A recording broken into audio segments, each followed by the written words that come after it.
in pre-PhD coursework. So this one is a paper second, advanced level theory and research method. So we classify these levels according to different units. In these units are separation techniques. Other is spectroscopy. Third is a biological method. Fourth is a techniques in molecular biology. Fifth is a homogenization technique. And sixth is a advanced visualization technique, that is microscopy. And seven is a emerging research trend in issue in life sciences. So all these paper second will be classified into this. So first of all is the separation technique. So we go through a brief introduction about all the coursework for the advanced level theory and research method. So first unit is separation technique. In this separation technique we have to go through the isolation of biological molecules. These biological molecules are protein, nucleic acid and any types of lipid from the membrane lipids. So first of all is the solvent extraction. In this solvent extraction is a efficiency of extraction, that is selectively extraction, and that means we have to isolate the biomolecules from the lipid bilayer membrane or from biomolecules from the any type of membranous structure. Okay, we can also isolate the biomolecules from the cell organelles. So in this unit we have to cover all these isolation and extraction method. So this one is a method of extraction of uncharged metal chelates. We can use some chelating agents such as EDTA. EDTA remove the divalent cation, so we can isolate a divalent protein molecule as a peripheral protein, integral protein from the biological membrane. So we can extract by the use of chelating agent. So third thing is the solvent extraction by flow injection analysis. In this we have to cover the solvent extraction by flow injection analysis, and another thing is method of extraction and its application. There are various type of method by which we can use extraction, isolation of organelles and extraction of biomolecules. These methods include homogenization techniques and all these things. Second thing is a solid phase extraction. In the solid phase extraction, the use of solid phase solvent and extraction format, automated solid phase extraction, micro extraction, application of SPA and SPME. So this one is the solid phase extraction. Third thing is the about chromatography. In all type of separation, the most important technique which is used, that will be a chromatography. In chromatography, we go through the gel filtration chromatography. Gel filtration chromatography, according to the size of the molecule. If you have a large molecule or if you have a small molecule, so they can be separated by the gel exclusion chromatography. Actually, gel exclusion chromatography based on the principle of separation according to their molecular size or shape. So you can perform. If you have to isolate biomolecules according to their shape and size, so we can perform the gel filtration chromatography or size exclusion chromatography. Other chromatography are TLC, SPTLC, GC and HPLC. TLC means thin layer chromatography, high performance thin layer chromatography, gas chromatography and high pressure liquid chromatography. So all these chromatography used to isolate some biomolecules or some solvent mixture, some drug analysis also. HPLC also used in a drug analysis. So if you have a research work in which there are isolation of some specific amino acid or isolation of some pigment, so you can perform or you should know about the chromatography. So this is the gel filtration chromatography or TLC or SPTLC. You can perform this chromatography to isolation of the molecules or isolation of the solvent or isolation of the in the case of suppose you want to extract or you want to find out how many gases are present in a tobacco smoke, so you can perform the gas chromatography. So all this chromatography have a different types of principle. In chromatography there are two things are important. One is a mobile phase, another is a stationary phase. If you talking about the mobile phase, that means mobile phase used as a solvent or polar solvent in case of different chromatography. Stationary phase will be a matrix, silica gel or other. So there are two things, mobile phase and stationary phase. So in principle of chromatography, there is a partition coefficient which can movement in the mobile phase and the movement in the stationary phase. So you can find out a partition coefficient. That is the basic principle of chromatography. So most important thing about the chromatography is the application of chromatography. You should know that in which technique you have to use to chromatography, or in which type of problem to identify some protein molecule or to isolate some DNA molecule, to isolate some type of drug, you can perform this chromatography. So applications are most important part in respect to chromatography. Other is a most important thing in separation technique. This one is a electroforces. Actually, electroforces based on the principle that movement of a charged molecule in an electric field. So this one is a principle of electroforces. Electroforces basically apply on the biomolecules such as the protein biomolecules, such as carbohydrate biomolecules, and DNA, nucleic acid separation, also use the electroforces method. So there are two main types of electroforces: agarose electroforces and polyacrylamide electroforces. Basically, agarose used for the DNA RNA separation, whereas polyacrylamide electroforces used for the protein separation. Both have a different method by which you can separate a DNA molecule or a protein molecule. The separation of electroforces according to their molecular weight. So you can perform the electroforces. Suppose there are DNA have a different size. Some DNA have a 4 kilo base pair, another is a 5 kilo base pair, and one is a 10 kilo base pair. These are the 3 DNA fragments. And if you want to isolate these 3 different DNA fragments, so you perform the agarose electroforces. In agarose electroforces, you can perform the separation of these 3 bands, okay, or you can isolate these 3 bands. So if you have a mixture, in this mixture, these are 3 nucleic acid or DNA molecules. So you can isolate these 3, or you can separate it out these 3 double-stranded DNA fragments. So in agarose electroforces, the movement of fragment, they all have a charged particle, and these charged particles move according to their electric field. So the highest molecular weight fragment on the top side. So the first will be a 10 kb band, second will be a 5 kb band, and third will be a 4 kb. Okay, so you obtain 3 bands for the agarose electroforces, in which high molecular weight fragment will be on top level, and the lowest molecular weight fragment will be on the lower side. So according to this, you can separate out the DNA fragment with the help of the agarose electroforces. So this technique is also very important in the separation of DNA molecule, nucleic acid molecule, and RNA molecule too. So if you perform the DNA fingerprinting, or if you perform the RFLP, restriction fragment length polymorphism or restriction mapping, so at that time electroforces will be most important technique. And the polyacrylamide electroforces, in polyacrylamide electroforces basically used for the protein separation, because molecule of DNA, or the size of the DNA and size of the protein, they are the two different parts.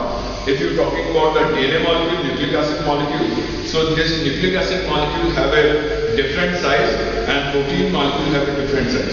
The pore of polyacrylamide, according to both DNA and protein molecule, we can decide in which we have to separate it out, the DNA molecule or your protein molecule. The cross linking of agarose polymer or agarose gel have a different pore size, whereas the polyacrylamide gel electrophorese have a different pore size. Basically, the concentration of agarose gel in the agarose gel electrophorese will be 1%, 2% or 3% according to the weight of the DNA, weight of the molecular weight of the DNA. And in the case of phase electrophoresis, polyacrylamide gel electrophoresis, the weight of protein will be the weight of protein or the percentage of the gel in polyacrylamide gel electrophoresis will be 10% or 8%. So that means if there is 8% or 10%, so they have a small cross linking or they have a small pore size in this gel. Okay, there is no the 1% or 2%, that means there is a large pore size. So DNA molecule have a large pore size as compared to the protein molecule. So thus we require agarose gel electrophoresis in the case of the DNA separation, and in the case of the protein separation, according to cross linking, we require the polyacrylamide gel electrophoresis. So these are two things in the electrophoresis for DNA molecule and protein molecule: agarose gel electrophoresis and polyacrylamide gel electrophoresis. Agarose gel electrophoresis have a different type of staining and visualization method.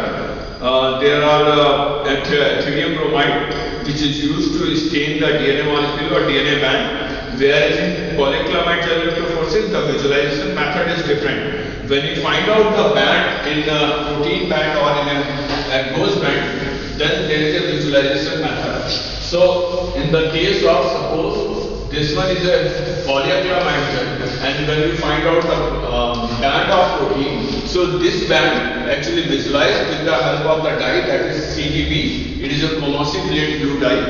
Okay, and there is this one is a staining dye, staining for protein. Okay, and there is another dye which is used for the movement or for the tracking dye, known as a tracking dye for the protein. That will be the BPB. This one is a bromophenol blue. It is used to tracking of the protein molecule. Okay. After the use of the tracking dye, you use the staining dye, that is chromosin blade blue, and you can visualize your band, your protein band, or the exact position of the protein molecule on the polyacrylamide gel electrophoresis. As in the case of polyacrylamide gel electrophoresis, there are two types of gel. First is a stacking gel, other is a separating gel or dissolving gel. So that means stacking gel means it is used to loading of the sample.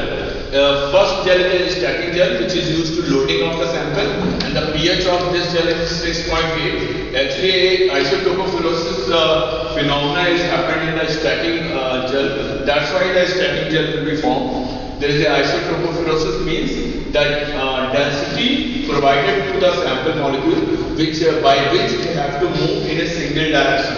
Okay, so this one is the purpose of the stacking gel. Other is the separating gel. Here, this separating gel actually, here the DNA molecule will be formed, or DNA band will be formed in the separating gel. The pH of separating gel will be 8.8. Okay, so in this separating gel, the protein band will be formed. Actually, protein band will be appear in the dissolving gel or separating gel. So this one is a polyacrylamide gel electrophoresis. Usually, pH perform in the polyacrylamide gel electrophoresis. Usually, pH perform in the vertical instrument. Okay, and agarose gel electrophoresis perform in a for the DNA. Agarose gel electrophoresis perform in a submarine gel. It is also known as a submarine gel electrophoresis, or perform in a horizontal instrument. So these two methods by which we have to separate it out, the DNA band and protein band, agarose gel electrophoresis and polyacrylamide gel electrophoresis. The most important thing for the agarose gel electrophoresis and polyacrylamide gel electrophoresis is that agarose gel is basically have a large pore size. So according to this, the DNA will be separated in the aggregate electrophorese, whereas polyclamide electrophorese used for the protein separation. Okay. So anybody here perform the polyclamide electrophorese? Okay, so that means here we have a lots of equipment related to the aggregate electrophorese and polyclamide electrophorese. So we can perform aggregate electrophorese and polyclamide electrophorese here. Other thing is about the isoelectric focusing or 2D gel electrophorese. Isoelectric focusing means if there is a two proteins which have a very similar molecular weight. Suppose one protein have a 40 kilodalton, other protein have a 41 kilodalton. So that means the difference between these two proteins is very similar. So it can be happen that when you separated this protein on the polyclamide gel electrophorese, so the band of two proteins will be in the overlapping band. Okay, overlapping means if there is a very less difference between two protein molecules, so the band will be overlapped. Okay. Suppose the question is that in a mixture of protein molecule or in a test tube, you have a three band or three types of three different types of protein A, B, and C. When you perform a pale polyclamide electrophorese, there you have to form only two bands. So there is a three protein, but now you form a two band in when you have to perform a phase electrophorese. So that means if there is a two band, that means it will have same molecule. That means they have any two proteins in this ABC group have the same molecular weight. Okay, so how can you find out that which B or A have the same molecular weight or C or D have the same molecular weight? Okay, in this case, if the protein having the same molecular weight, it is not necessary that this protein have a same pi value. Okay, because pi value of the protein will be according to its composition. Okay, so that means if suppose a protein molecule have a composition of much or 40% composition of basic amino acids, other protein which have 50% composition of basic amino acids, so that means overall nature of the protein will be different. This protein which have a 40% basic amino acid, this one have a different protein nature, and this protein which have a 50% basic protein amino acid, that means this one have a different nature. But both protein have a 10 kilodalton. That means the molecular weight of the both protein having a 10 kilodalton. So when this problem is there, you have to perform out phase electrophoresis. In this case, that means both have a same molecular weight. According to same molecular weight, there is only one band appear in the phase electrophoresis. Okay, because why one band appear in the phase electrophoresis?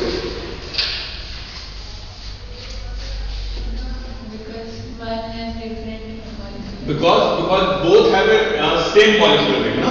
So the principle of phase electrophoresis, that means the principle of polyclamide electrophoresis based on the separation according to their molecular size. Okay. That means they have to separate it. Both have the same molecular weight, 10 kilodalton. So that means there is only one band will appear. Okay, but the protein are different. This one is have a different protein and this one is a different protein. So how can you find out this protein is a different? Okay, so there is a need of isoelectric focusing. Okay, because it is not necessary that if the protein have the same molecular weight, they have the same amino acid composition or they have the same charge on the structure. Okay, that means we can separate out this protein according to their pi value. And that this pi value, this one is the method by which you have to separate the same protein molecular weight by the isoelectric focusing. Okay, another most advanced part of the electrophoresis is the 2D gel electrophoresis. 2D gel electrophoresis means it is a two-dimensional gel electrophoresis. So if you are talking about the phase electrophoresis, that means it is a one-dimensional. The separation of the protein molecule according to their molecular weight. In phase electroforces, the separation of protein molecule according to their molecular weight. Na? So that means it is a one dimensional. So what will be in the 2D gel electroforces? So in 1D only page is performed as these things. In one the first you have to perform the page electroforces, or 1D you have to perform only the page electroforces. So this one is a one dimensional. Okay. After you have to perform the page electroforces, then you go through the 2D gel electroforces. In 2D gel electroforces, you will perform the according to PI separation. Okay. So that means this is one is the 2D gel electroforces. So in 2D gel electroforces, the most important thing in the 2D gel electroforces is that if you have a protein which are very similar molecular weight, and that the band of the very similar molecular weight that will not appear in the phase electroforces, they can appear in the 2D gel electroforces, because first you have to separate out your protein molecule according to their molecular weight, and secondly you perform the PI. So you have to separate out protein molecule according to their PI value. Okay, so both protein molecules will be separated. In 2D gel electroforces. Other most important thing for the 2D gel electroforces, suppose you have a very common sample. Suppose you have a hemoglobin of human and the other sample is a hemoglobin of mice. Both hemoglobin mice and human have a very little different or very less different in their composition. So you can find out the 2D gel electroforces, because there is the hemoglobin composition in mice and human very less theoretically dissimilar. So you can perform the 2D gel electroforces. By the 2D gel electroforces, you can separate out the hemoglobin of mice as well as hemoglobin of human. So in the case of protein of the very similar molecular weight, you can perform the 2D gel electroforces. It is also known as two-dimensional gel electroforces. So another thing is density gradient electroforces. According to density, you can separate out the protein molecule or DNA molecule. So this one is a density gradient electroforces. And the most important thing for the electroforces is that for what purpose you have to perform the electroforces. Okay, in which type of molecule you can perform the electroforces. It will be a DNA separation, or it will be as well as a protein separation. Okay. Now suppose you want to separate it out. One is a linear double stranded DNA, 10 kilo base pair linear double stranded DNA. Other is a 10 kilo base pair circular double stranded DNA. One is a eukaryotic DNA, 10 kilo base pair. Other is a prokaryotic DNA, that will be the circular double stranded DNA. So when you perform the phase electroforces in the case, so the band will be on the same band. One band will appear or two bands will appear? Only one but double. So one band will appear. So if there is a eukaryotic genome, that means it will be a linear double stranded DNA. It also has a molecular weight of 10 kilobase pair. And in case of prokaryotic DNA, that will be a circular base pair of the 10 kilobase pair. The molecular weight of both eukaryotic genome and prokaryotic genome having the same molecular weight, 10 kilobase pair. But one more thing is important in this case. When you talk about the eukaryotic genome, that will be the linear double stranded DNA. Okay, but in the case of prokaryotic DNA, it will be a circular double stranded DNA. So the movement of linear double stranded DNA or the movement of circular double stranded DNA will be different or same. In same electric field, the DNA will be moved out in different manner. If it is a linear form, and if it is in circular form, the movement will be different. Both have the same movement. So same movement होगा तभी एक band पे. But when you perform the eukaryotic and prokaryotic replication. In the case of separation of a DNA molecule, so there are two bands will appear because when the linear genome will be separated out, the migration of linear genome it will be less restricted. It will be you can say more restricted, but the movement of the circular DNA will be less restricted. So slightly two bands will be here. First band will be for the eukaryotic genome that in the linear state, and slightly another band will be appear that will be the circular DNA molecule. Okay, so there is a difference of the size and difference of the shape. Okay, so this technique also depend upon the shape of the biomolecule. If your protein molecule have a different shape, or if a DNA molecule is in a different shape, if it is in a linear shape, that will be a different band. If it is in circular shape, that will be a different band. So it is a very common question that 10 kilobase per eukaryotic genome and 10 kilobase per circular genome. So how many bands should you form? So there is only two bands will form. Okay, first band for the linear genome and second band for the circular chromosome. But in spite of this, both have the same molecular weight, 10 kilobase per. So all this about the electrophorese, and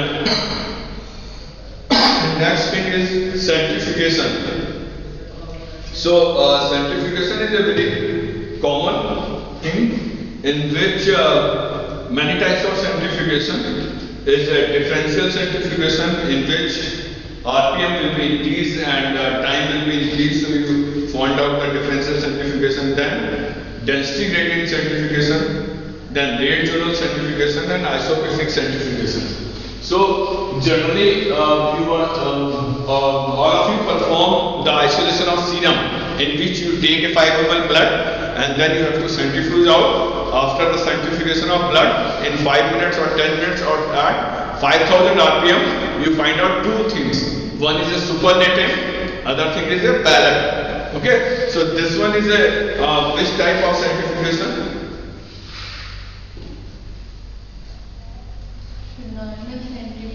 This one is a differential centrifugation.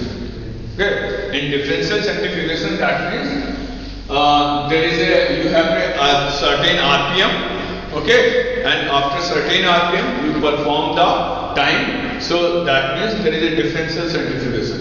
The isolation of serum from blood, it is a type of the differential centrifugation. You prepare a cell homogeneity. In motor vessel, you prepare suppose you take a 5 gram leaf of bougainvillea or any plant, then you press out from the motor vessel with the acetone and then prepare a cell homogeneity. Okay, and you go through the differential centrifugation. So you find out two parts. First part is a supernatant and second part is a pellet. In the supernatant, you find all the pigment, all the things, and in the pellet you form the debris of the cell. So you can prepare a cell homogeneity with the differential centrifugation method.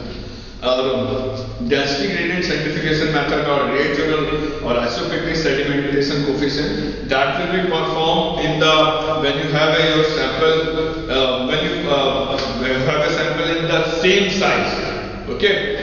In differential centrifugation, when considers to G is equal to omega square R, that means the gravitational field is directly proportional to the radius of the axis where we have to perform the centrifugation, and angular velocity of the tube where your sample is laid. Okay, so this one is a differential centrifugation.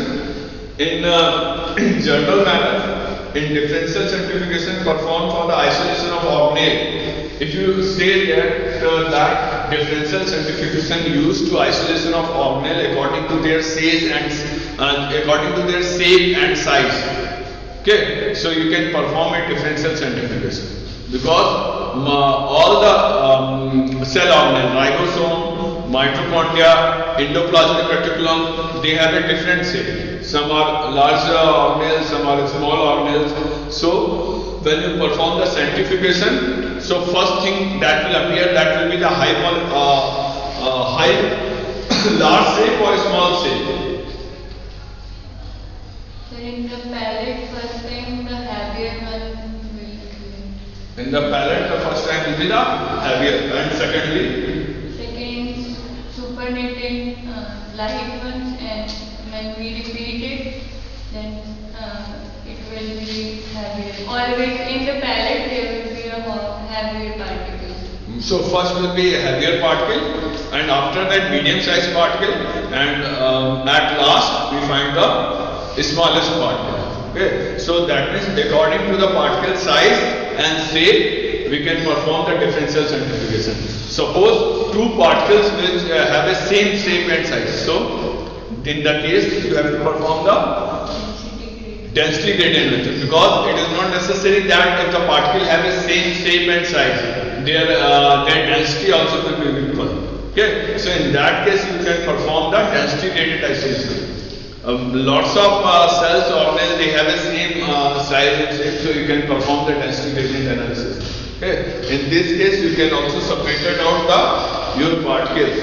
Okay, so this one is a density gradient analysis in centrifugation technique. Most widely used centrifugation technique, that will be the differential centrifugation. Okay, and next is the density gradient centrifugation. The part of the density gradient centrifugation are rate journal centrifugation and isopycnic centrifugation. Rate journal centrifugation means we have a different types of rates which can decide the centrifugation. Suppose we prepare a ampholyte substances. We prepare a density according to the ampholyte substances which have a different pH value. Okay, and all these pH values, there is a layer of density, and according to this layer of density, every particle which have a same density at this zone, the particle will be separated. So this one is the principle of rate journal centrifugation. And other is a isopycnic sedimentation, means isodensity. When the density of the medium where you have to separate out your particle, okay, the medium can be used for the centrifugation. Which type of medium can be used for the centrifugation?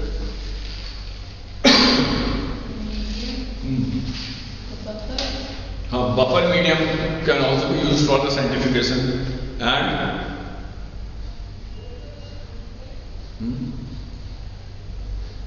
buffer, which type of buffer? Acetone or chloroform or alcohol. Generally you take which type of, suppose you have a leaf, you extract the leaf, you prepare the homogenate for the leaf extraction. So the leaf homogenate will be in which type of buffer? Acetone buffer or a tris buffer. You can prepare a sample in a buffer like tris buffer or a phosphate buffer or anything, then you perform the isopycnic centrifugation. So the medium, and if you create a density on that medium, so you can use which type of substances? Ampholyte substances. Ampholyte substances means which have both positive and negative. Which have both positive and negative charges.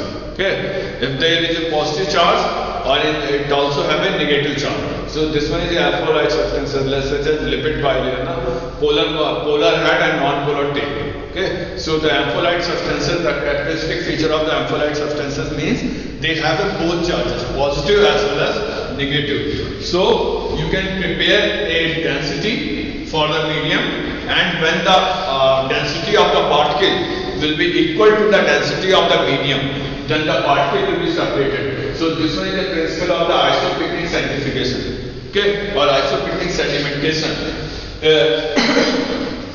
This centrifugation normally used in when your particle size and shape are very similar. Suppose ribosomes and mesosomes both have a very similar shape and size. Vacuoles and fibroblasts, okay, and all type of cells, T cells or B cells. So in this case, you can perform this type of centrifugation when the particle have a similar size and shape.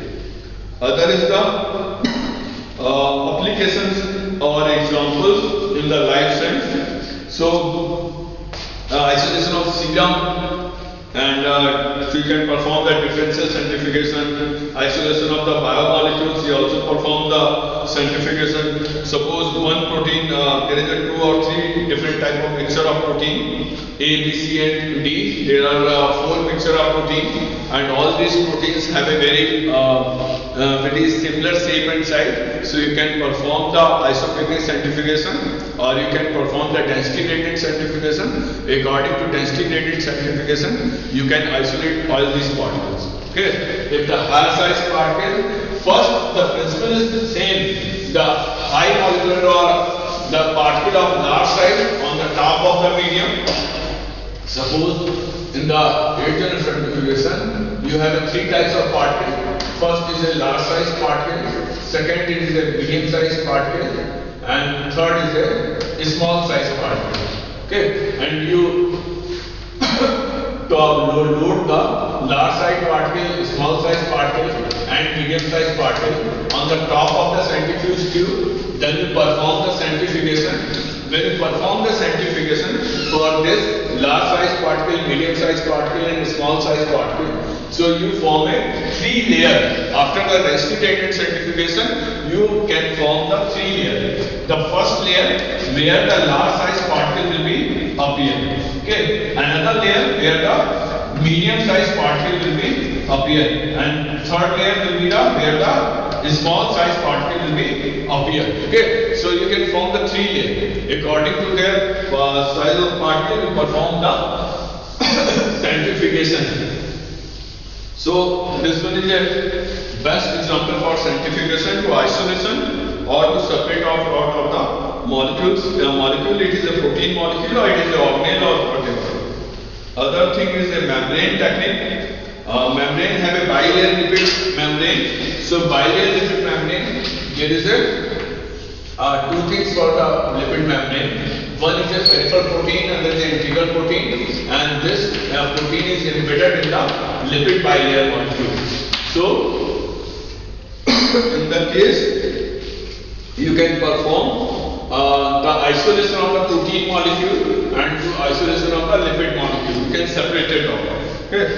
So there is a membrane technique. You can use some detergent. That detergent break down the hydrophobic interactions.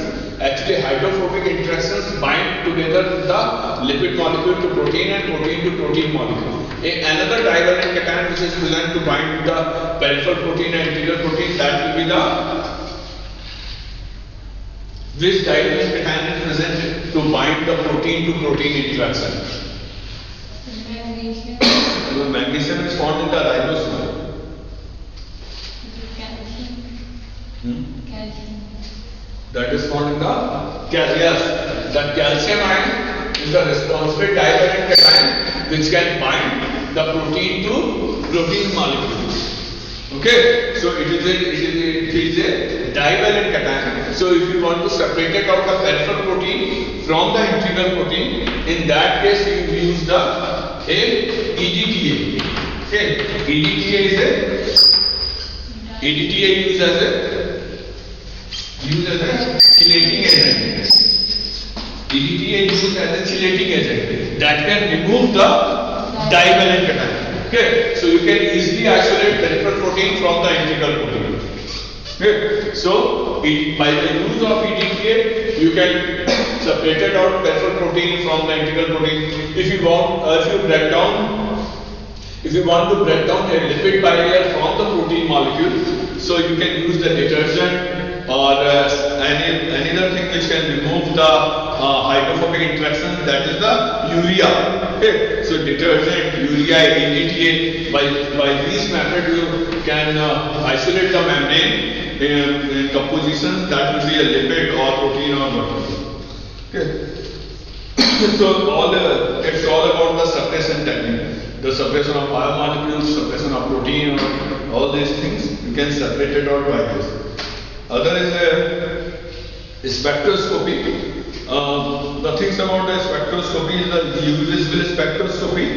So third is the Fourier transform infrared spectroscopy, atomic absorption spectroscopy. Actually, the most advanced part of the atomic absorption spectroscopy is the ICP. Nowadays the ICP will be used, that is the inductive coupled plasma spectroscopy. UV spectroscopy, basically it is a normal spectroscopy by which you have to find out the concentration of molecule, concentration of protein, or concentration of DNA, or concentration of any biomolecule with the help of the UV visible spectroscopy. Okay, the principle of UV visible spectroscopy, the incidence light, we already know about the spectroscopy now. Okay, the principle, that means that will be the I upon I0. Okay, so the incident light and the transmitted light. Okay, suppose this one is the incident light, the intensity of incident light is 100%. Okay, and after the transmitted, the intensity of incident light is 30%. Okay, so that means that is 70%. In the case, the absorbance will be 30%. Okay, another thing, suppose your intensity of light is 100% and your transmitted percentage is only 10%. So that means absorbance will be 90%. So the principle says that the 30% have a less absorbance and 90% have a high absorbance. So this one is the concentration of, suppose this is a sample A and here is a sample B. So which one have a high concentration? Which have a high absorbance. Okay. If the particle, if the high concentration, that means it will have a high absorbance. So B have a high concentration. So you can find out the OD value in the spectroscopy, that will be the optical density. Okay. So the absorbance of A and absorbance of B solution, according to their concentration gradient, you can perform the UV visible spectroscopy. Okay. In UV visible spectroscopy, the light are two types, or radiation source are two types. First is a visible light source and second is a UV light source, because the maximum absorption of molecule, maximum absorption of DNA. If you want to visualize the DNA, so which light you have to prefer? UV light or visible light? DNA will be visualized in DNA will be the highest absorbance of DNA in UV light. That's why you have to perform an experimental DNA, then you perform A260. A260, that means absorbance at 260. Okay, so you can perform you want to take the absorbance, or if you want to take the concentration of DNA, that will be you have to use the UV light. The range of UV is 200 to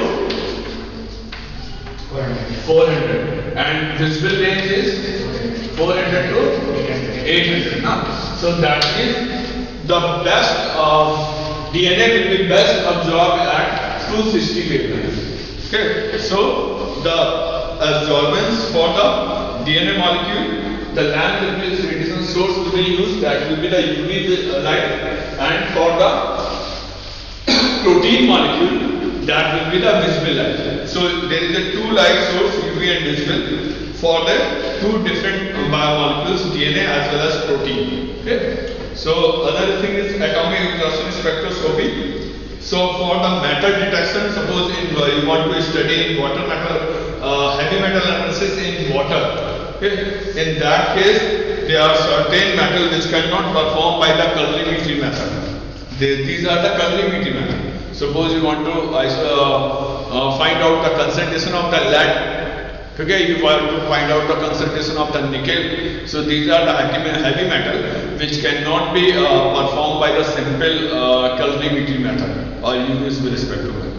Chromium, you can find out the concentration of chromium in water with the help of the colorimetry method. There is a method by which you can find out chromium, but lead estimation and nickel estimation, other heavy metal estimation, you cannot perform the colorimetry method. In that case, you have to go through the atomic absorption spectroscopy. There are lots of agencies, ICR, IITR, where you can perform the heavy metal analysis. as due to the as service provided by these CSIR. Okay, on the payment basis, you can you can perform these analysis.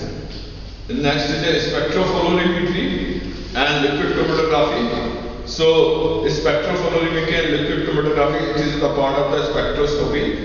Other is the example basic and applied studies. So, all about the concentration of absorbance and loading value. So, that will be done by the spectroscopy method. Third is the immunological method. In immunological method, the most important is the ELISA. There are three types of ELISA: direct ELISA, indirect ELISA, and sandwich ELISA. Okay. All these experiments regarding to ELISA we can perform in our lab. We have a very good lab for the ELISA. We have a ELISA reader or ELISA washer in which you have to perform the direct ELISA or indirect ELISA or sandwich ELISA. Immunoelectrophoresis also we can perform here.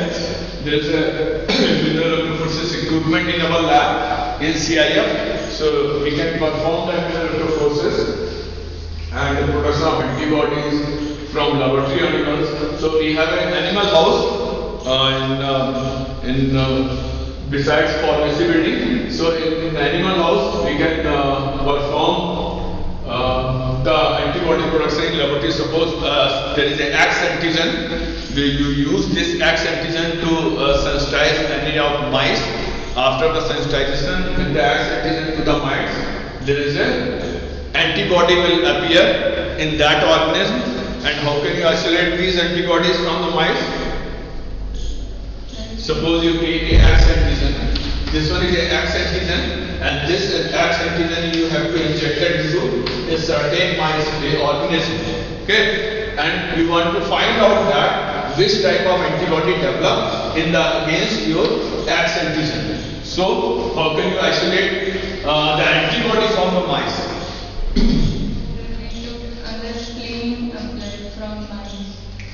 We take a blood from the mice. Okay, this is the general method. You take some blood from mice, then you go through the centrifugation technique. After centrifugation, you find out the serum. Okay, because antigen present in a blood and serum having the antibody. So this one is a simple method by which you have to isolate the antibody from the mice. And if you are to find out which type of antibody is present, then by which technique you perform? By which technique you find out which type of antibody present against X antigen? The type of antibody. In that case,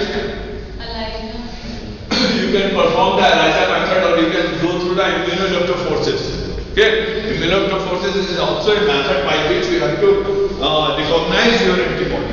Okay. After the injection of any antigen into the certain organism, you can perform the immunoelectrophoresis to identification of any type of antibody, or you can also perform the ELISA to identification of the particular antibody which is stimulated or which is produced in a particular organism against any type of antigen molecule. Okay. So all these techniques are production of antibodies from laboratory animals, principal methodologies and application, and radioimmunoassay. Okay. So these are the immunological method. Fourth is techniques in molecular biology. That is the in molecular biology there are southern blotting, western blotting, northern blotting. First we already discussed that if you want to separate the DNA and RNA band, so you can perform the agrogel electrophoresis. The first part of the blot is the performance of the agrogel electrophoresis or the polyacrylamide gel electrophoresis. First objective is to separate out the DNA band or protein band. Okay. After the separation of the DNA band or protein band, then you go through the blotting techniques. Okay. So first you find out the agrogel DNA electrophoresis or polyacrylamide gel electrophoresis. After the agrogel electrophoresis and polyacrylamide gel electrophoresis, you go through the blotting techniques. Okay. And there are three types of blotting techniques. First is a southern blot, second is a northern blot, and third is a western blot. So southern blot means it is a DNA to DNA hybridization. Okay. Northern blot means RNA to DNA hybridization. Because first is the RNA, then it is again probed by the DNA. So RNA to DNA hybridization.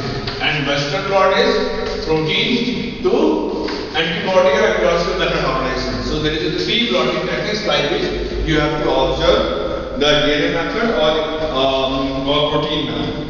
So other is the PCR polymerase chain reaction. Presently all the viral disease or many types of viral disease can be confirmed. First confirmation will be done by the ELISA, okay, but the second confirmation on the genetic level, that will be done by the PCR. So PCR is the most important equipment in these days. RT-PCR, such as RT-PCR utilized in the COVID to identify the COVID infection. So that is RT-PCR or polymerase chain reaction. Then DNA sequencing. So DNA sequencing is another part. Suppose there is a gene, 5000 base pair, and if you want to know about that gene, so you go through the sequencing method. So there are 2 types of sequencing method. First is a Madsen-Gilbert sequencing method, another is a Sanger method of sequencing. Sanger method of sequencing means it is a chain termination method of sequencing in which you have to use a DDNTP. Is a chain terminator. DNTP is a chain long distance, but DDNTP is a chain terminator. So by the use of chain terminator, you can find out the Sanger method of sequencing. There is a Madsen-Gilbert sequencing. Madsen-Gilbert sequencing is also known as a chemical sequencing. There are certain chemicals which can cleave the DNA at a certain point, which can remove the nitrogen bases at a certain composition. So there is a chemical sequencing method which was developed by Gilbert. So it is a Gilbert sequencing method. Number 5th is a homogenization technique. The methods and application of ultrasonication and applied studies, homogenization in basic and applied studies. So this one is a normal technique by which you have to use the ultrasonication and homogenization technique. 6th is the advanced visualization technique. Advanced visualization technique means the any type of membrane or any type of liver cells or any cells, you can find out these cells with the help of the microscope, and these microscopes are the electron microscope, SAM, CAM and cryo-electron microscope. This one is the most advanced microscope, that is the cryo-electron microscope.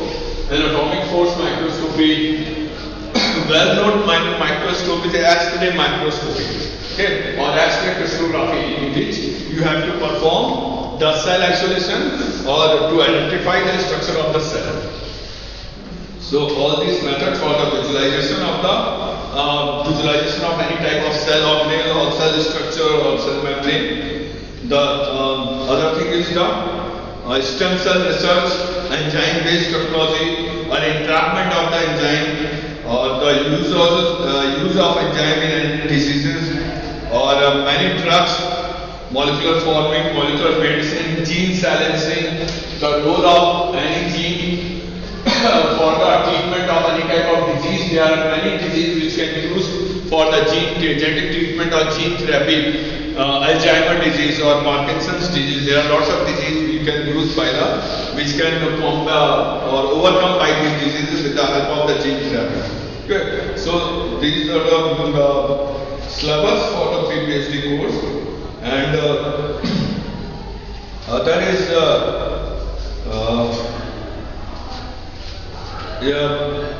other is we can start about our new topic, that is the northern and southern blot hybridization. Okay, so it is the techniques of the molecular biology, and we can start about the northern and southern hybridization. So northern and southern hybridization means first we go through the southern hybridization. What is the southern hybridization? Southern hybridization means DNA to hybrid DNA to DNA. Okay, so this one is a southern hybridization. A DNA band first separated out. Suppose your DNA band This one is a DNA band. First, this DNA band will be separated out in the agrogel electrophorus. So, if your DNA band in the basic example, suppose you have a 5,000 genome size, and this 5,000 genome size, there is a gene of interest that will be A gene. Okay, in this 5,000 base pair or 5,000 base sequence, you want to find out the A gene. Okay, so how can you find out this A gene from this 5,000 genome? So, it is the purpose. First, you cut this genome because it is not possible to handle this genome in intact form. Okay, so first you cleave this DNA with the help of the restriction enzyme. Why restriction enzyme? Because they will cleave specific sites. Because restriction enzyme used to cleave at the specific site. So when you have to treat this genome with the restriction enzyme, so you find out the double stranded DNA fragment, and these fragments are known as not probe. When suppose this one is a 5,000 base pair genome, and you cut out with the help of the restriction enzyme, so you find out the different fragment. Okay, and these fragments are known as a fragment which is obtained by the cleaving of the restriction enzyme. They are known as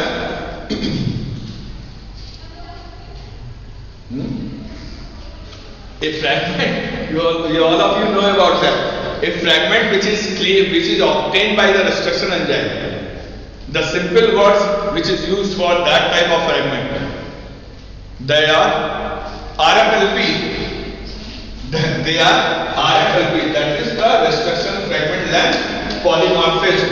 Okay, restriction fragment is these are the fragment which is obtained by the restriction enzyme. So that's why it is RF, means restriction fragment. Length polymorphism. Length polymorphism means they have particular length and they have a different in length, because all these fragments have a different length. Suppose this one is a genome and you have to use a restriction enzyme, and this genome cut down the restriction enzyme. So all these fragments which is obtained by the cleaving or obtained by the digestion with the restriction enzyme, they have a different length. So these are the length polymorphism.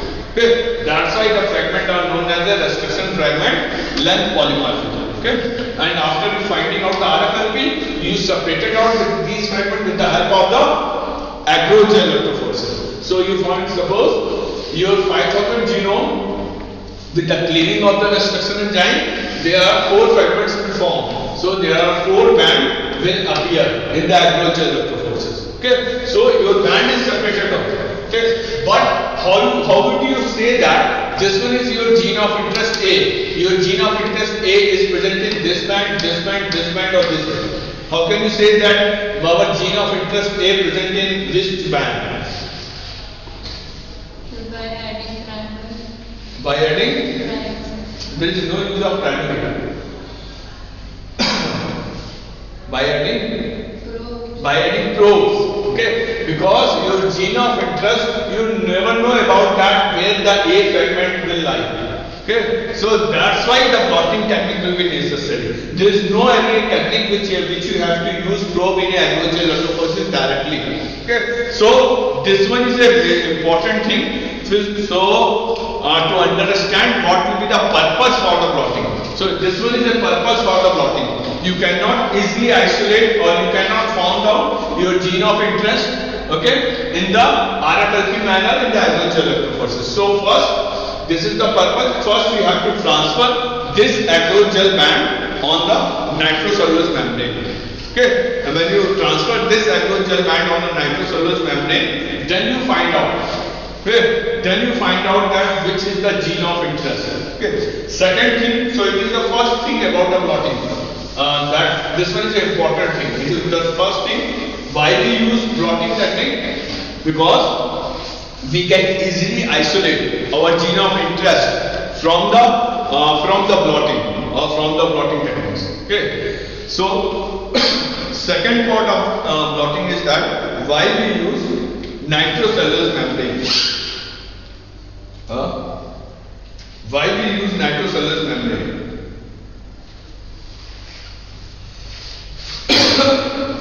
we separated out our DNA band on the agrogel electrophoresis, and after the separation of these DNA bands on the agrogel electrophoresis, we transferred this DNA band on the nitrocellulose membrane. So there are lots of membrane, DBM paper or nylon membrane. So why we choose nitrocellulose membrane or nylon membrane? Cellulose or polar, there are hydrophobic interactions between them. To make the hydrophobic interactions, DNA will bind to it. Okay, so this one is the intro part of the southern or northern blot hybridization. First is a de-annealing nucleic acid to identify sequence of interest.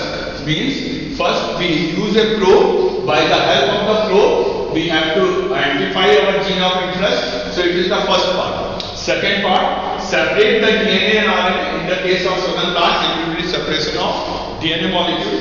In the case of RNA, in case of northern blot. So the problem is same. First we separated out DNA and RNA in agrogel electrophoresis, and after the separation of DNA RNA in agrogel electrophoresis, we transfer this DNA on the, or we hybridize this DNA on the nitrocellulose membrane. Okay, because from the nitrocellulose membrane we can easily detect our gene of interest. Okay, third thing is the hybridization take advantage of the ability of the single stranded DNA or RNA molecule to find out its complement in the presence of the probe molecule. Okay, probe molecule means first we have to, if there is a gene of interest present in here, so we know about their sequence, so we can use a probe or complementary sequences. That complementary sequences bind on the gene of interest. But the most important thing, for the prior to hybridization of probe with the gene of interest, it should be on the single stranded DNA. Okay, it should be on the single stranded DNA because your probe will anneal on the single stranded DNA. Okay, so this one is the third most important thing. Fourth is allow detection of specific band DNA or RNA fragment on the complementary sequence by the probe. Okay, we already discussed that we have a particular gene sequence that will be recognized by the probe molecule. Okay. Other is the allow detection of specific band to the probe. Next is size bands and quantify abundance of molecule. Okay, because there is a lots of structure or lots of results for the agrogel electrophoresis, so we can find out our gene of interest. Suppose this one is a genome of cytosine base pair, and it will be divided into 4 or 5 parts, that is A, B, C or D part, and you have to only find out the C gene of interest.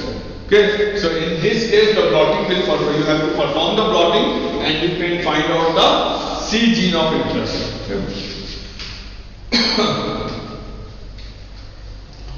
So this one is southern blot. We already discussed. This one is a DNA to DNA hybridization developed by the Edwin Southern. So after the name Southern, the other techniques for the RNA and the protein will be named as a northern blot and western blot. There is the using gel electrophoresis together with hybridization probe to characterize destruction fragment of genomic DNA. These are RFLP. Okay. First, a genome of a different size or same size we can cleave by we can digest with the help of the restriction enzyme. When it will be digested with the restriction enzyme, then you find out the RFLP, and these RFLP will be separated on the agrogel electrophoresis. So all the RFLP fragment will be separated in the agrogel electrophoresis. And then third thing about that is identify DNA with a specific base sequence, and that specific base sequence will be,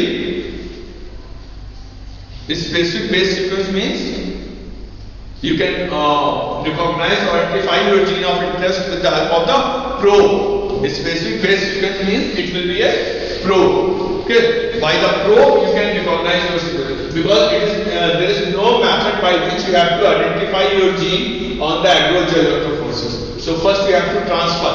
Okay. Fourth is can be done to detect a specific gene present in a cell. Okay. This one is the most important application of the southern blotting. Okay. That your gene of interest, we already discussed that there are 4 genes A, B, C and D. Okay. After the cleaving with the restriction enzyme, you never know that which fragment have your gene of interest. Here in test tube there are 4 fragments. These are the 4 fragments. How can you say your gene of interest C is here, here or here? You can say that. No, there is no any method by which you have to easily say that this one is our gene of interest. The C gene present in this fragment. You can say that. You cannot say that. Okay.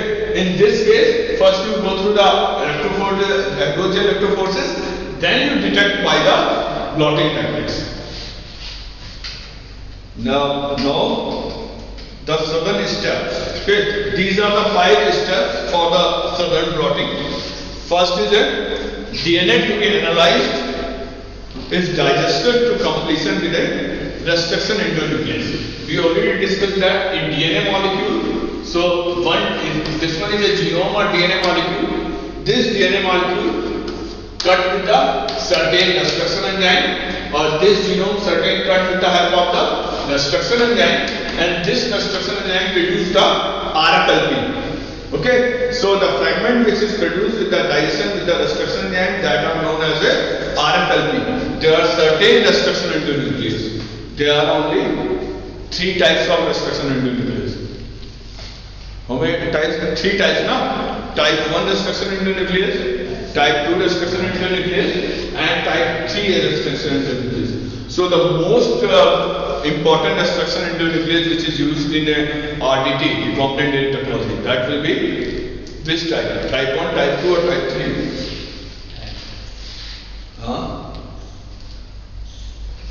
Which is the most common restriction enzyme? Type 2, yes.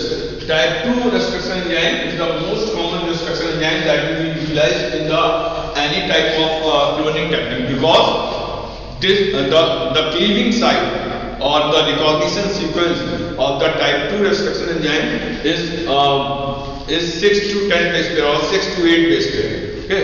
Type 1 have a recognition sequence of 25 base pair. Suppose your gene of interest is this, and restriction enzyme cut this gene on here, so that means your C. You want to isolate the C gene, or if it is a restriction enzyme, cut the C gene into a middle part, so that means the gene will be useless. Okay, so the type 2 restriction enzyme is a gene enzyme which have a very accurate cleaving site. Okay, that's why most probably we use the type 2 restriction endonuclease or type 2 restriction endonuclease. So first step, any genome or any size of the genome cut with the restriction enzyme, and then you find out the RFLP fragment. They are known as the restriction fragment length polymorphism. After the finding of RFLP, you go through the axial electroforces. So this one is the second step. After the formation of the RFLP, you go through the electroforces, which is used to maximally separate restriction fragment, or which is used to separate out the RFLP fragment according to their molecular weight. High molecular weight RFLP on the top side and low molecular weight RFLP on the lower side or the bottom side. Okay, so you separated out the RFLP in the axial electroforces. So this is the second step. First you have to go through the restriction enzyme, second step you go through the electroforces, and the third step, a blot fragment onto nitrocellulose membrane. This one is the third step. When you perform the electroforces, if it is a DNA, that means it is a axial electroforces. Okay, if it is a protein, that means it will be a polyacrylamide electroforces. So when you perform the electroforces, then other problem is that this gel you have to transfer on the nitrocellulose membrane. Question is that why we use nitrocellulose membrane? Because nitrocellulose membrane have a hydrophobic interactions. So with the help of these hydrophobic interactions, DNA will be easily transferred from gel to membrane. Okay. So at the same point, this one is a DNA, axial electroforces in the DNA bank, and then you separate out or transfer this DNA on the same position on the nitrocellulose membrane. Okay, this one is the nitrocellulose membrane. So after the transfer of this nitrogen band or DNA band or nitrocellulose membrane, we have to use a blot technique or we have to use a probe, okay, and the probe will be hybridized with the 32 phosphorus probe. 32 phosphorus probe means suppose your gene of interest is here. Okay, so you should know about the gene of sequence of gene. So you prepare a complement T. Suppose your probe is AGT CAGT. In this case, you hybridize with the probe with the 32 phosphorus is a radioisotope of phosphate which can hybridize the probe with the 3' wind or 5' wind. These are the phosphorester bond between base sequences. So when you use the 32 phosphorus, that will be you hybridize the sequence on the 5' end or the 3' end. The 3'. 3'. Why 3'? 3' avoids escape. The 3' hydroxyl group will be. फिर 3' पर if 3' having the hydroxyl group and you use the radioisotope tritium deuterium use नहीं कर रहे, you use the radioisotope 32 phosphorus P, so OH group have a phosphate group. No, that means you use the 5' because 5' have a phosphate group. So better if you use 32 phosphorus, that means it radioisotope which is used to hybridize the 5'. Okay. First you used a enzyme that is alkaline phosphatase which removes the normal phosphate group from the 5'. After the removal of the normal phosphate group from the 5', you add this radioisotope 32 phosphorus on this. Okay, so your 5' of the probe will be radioactive or radioactive. Okay, so fourth is it hybridized with the 32 probe with the phosphate group. Okay, then the visualization part. Okay, how can you visualize this probe? Suppose your radiolipid probe bind on this side on the blood paper or the blood membrane. So how can you recognize our gene of interest in this band, or how can you recognize that where the probe is binding? So the method is to visualization. So the visualization method is autoradiography. In autoradiography you find out the radiolabeled. Okay, so with the help of the method you find out where the radiolabeled probe is there. Okay, so these are the things, these are the 4 steps by which you have to find out the radiolabeled probe, and with the help of the radiolabeled probe you can easily detect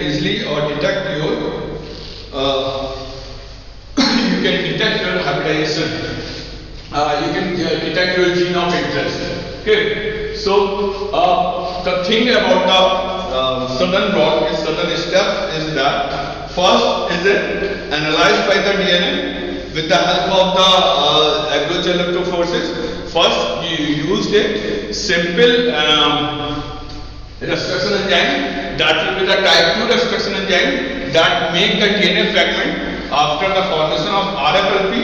These fragment you have to separate it out, and after the separation of these fragments on agrogelective forces, the third step will be in the case of the RNA, that will be also separate on the agrogelective forces. Okay, and after that, after separation in the agrogelective forces your RFLP, you have to transfer this agrogel on the nitrocellulose membrane. Why we use nitrocellulose membrane? Because nitrocellulose membrane have a hydrophobic interaction, so DNA easily transfer from the agrogel to the nitrocellulose membrane. Okay, so your blot will be performed. Okay, so these are the blot by which you have to easily recognize your gene of interest.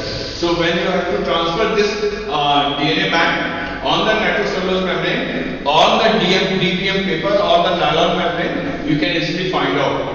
Okay, you can easily find out your gene of interest.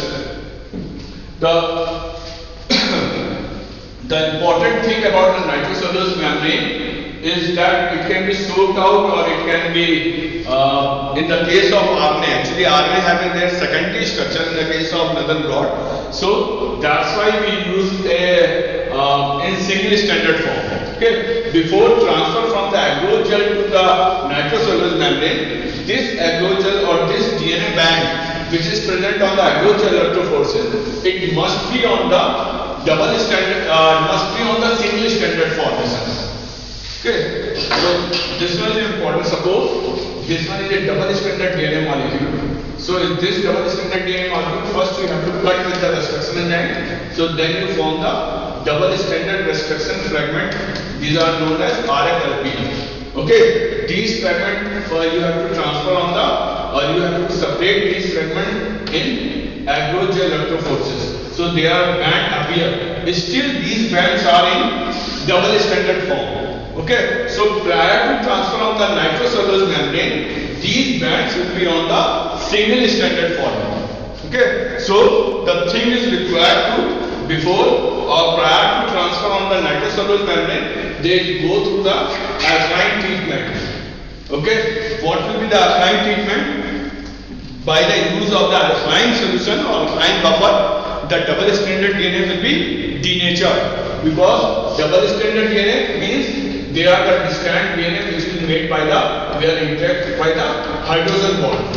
Okay, if there is a that means interact with the double hydrogen bond. If it is D, that means it is interact with the, or pairing with the C with the triple hydrogen bond. Okay, so these are the hydrogen bonds. So in the, to make the single stranded DNA, you have to first denature, or you have to first break down to these hydrogen bonds. Okay, so with the help of the alkaline treatment, you can use your NaCl solution or NaS solution, which you can perform the alkaline treatment, and with the use of the alkaline treatment, this double stranded DNA first convert in the single stranded form. So you put put your agrogel on an alkaline buffer in a tray. You take a alkaline buffer of sodium chloride solution or sodium hydroxide solution. So in this agrogel, you transfer this agrogel on in an alkaline solution. So the DNA will be treated as an alkaline treatment, and all the band will be still in a double standard form, will be converted to the single standard form. Okay, so after the treatment with alkaline treatment, they transfer on the nitrocellulose membrane in the single standard form. Why we use a single standard form in the nitrocellulose membrane? Because we have to add probes. yes, because we have to add a probe. If there is still in double standard form, so the probe will not bind on this side. Okay, so for the binding of the probe, or for 4 point, for the hybridization of with the probe, it must be on the single standard form. So that's why prior to probing or prior to plotting, we must cap DNA into a single standard form. Okay, so first we have to convert this double standard DNA molecule into the single standard formation with the help of the alkaline treatment, and when they are in the single standard form, then we have to convert this single standard band on the transfer on the nitrocellulose membrane. So this one is a hybridization of DNA band on the nitrocellulose paper. Okay, so after the hybridization on the nitrocellulose paper, that they will hybridize with a radioactive probe. If they are in the single standard form, so we can prepare a radio-labeled hybridized radio-labeled probe, and this radio-labeled probe will easily bind on the single standard DNA. That will be your gene of interest. Okay, so after the binding of this radio-labeled probe on the your gene of interest, you can detect or visualize by the RTO chromatography. Okay, so these are the 5 steps in the southern blot analysis. Okay, any questions? If you have any questions till now, any question, any type of questions or any type of query regarding to till southern step, these steps. Next part of the in detail about the southern blot and other blot we discuss in another lecture. So up till now, you have any questions, so you can ask. No. No question. Okay.